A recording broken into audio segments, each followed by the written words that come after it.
আজকে তোমার জন্য চিজ পাস্তা রান্না করে দিচ্ছি, ঠিক আছে? খাবা? আচ্ছা তাড়াতাড়ি দাও, ক্ষুধাও লেগেছে।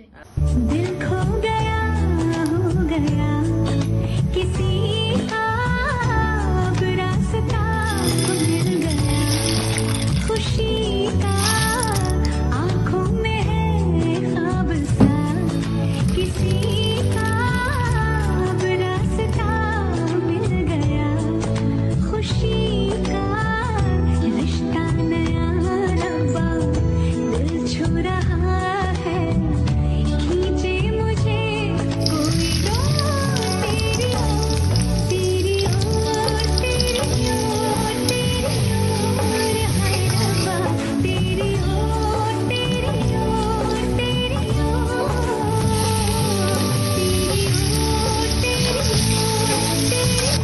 ओर हाय रब्बा तेरी ओर तेरी ओर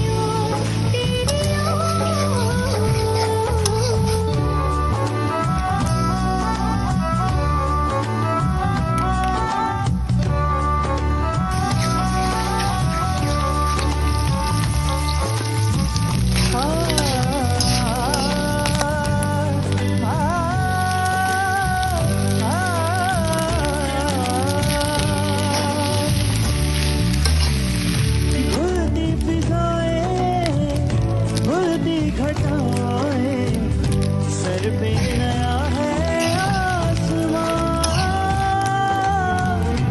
चारों दिशाएं हंस के बुलाए जो सब हुए हैं मेहरबान। আব্বু তোমার নাস্তা। থ্যাংক ইউ আম্মু।